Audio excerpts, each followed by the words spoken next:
Argentina football team കേരളത്തിൽ വരുമെന്ന് തന്നെയാണ് പ്രതീക്ഷയെന്ന് reporter broadcasting company private limited MD Anto Augustine പറഞ്ഞു. എന്നാൽ സന്ദർശനം എപ്പോഴാണെന്നതിൽ ആന്റോ വ്യക്തത വരുത്തിയില്ല. സന്ദർശന തീയതി അറിയിക്കാത്തതിനാൽ പണം അടച്ചിട്ടില്ലെന്ന് ആദ്യം പറഞ്ഞ ആന്റോ അഗസ്റ്റിൻ പണം അടച്ചെന്നും എത്രയെന്ന് പറയാനാകില്ലെന്നും പിന്നീട് തിരുത്തി. കേരള സർക്കാർ ഇന്ന് മിനിസ്റ്റർ എന്തെങ്കിലും മോശമായിട്ട് പറഞ്ഞോ? അവരോട് പെട്ടെന്ന് പണം അടയ്ക്കാം. പക്ഷെ അങ്ങനെ എനിക്ക് അടയ്ക്കാൻ പറ്റില്ല.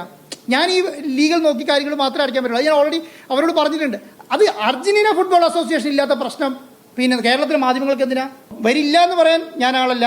വരുമെന്ന് പറഞ്ഞാൽ AFA പറഞ്ഞാൽ ഞാൻ വരുമെന്ന് പറയാം. പക്ഷേ റിപ്പോർട്ടർ TV ചെയ്തിട്ടില്ല എന്ന് വരുത്തി തീർക്കാൻ ശ്രമിക്കേണ്ട. റിപ്പോർട്ടർ TV ചെയ്തിട്ടുണ്ട്. ചെയ്തത് ഞാനും അവരും തമ്മിലുള്ള എഗ്രിമെൻ്റ് ആണ്. റിപ്പോർട്ടർ TV ഞാനാണ് എഗ്രിമെൻ്റ് വെച്ചിട്ടുള്ളത്. ആ എഗ്രിമെൻറ്റിൻ്റെ അകത്ത് ഇതുവരെ ഒരു പ്രശ്നം ഉണ്ടായിട്ടില്ല. ക്രിസ്റ്റലായിട്ടാണ് പോകുന്നത്. അത്ര കോൺഫിഡൻറ്റോടുകൂടി എനിക്ക് പറയാൻ പറ്റും. ഇനി തീരുമാനിക്കേണ്ടത് അവരെ സംബന്ധിച്ചിടത്തോളം ചൈനയും ഖത്തറും അങ്കോളയൊക്കെ വെച്ച് നോക്കി ഇനി ഇന്ത്യയിലേക്ക് വരണ്ട എന്ന് തീരുമാനിച്ചാൽ നമുക്കൊന്നും ചെയ്യാനില്ല.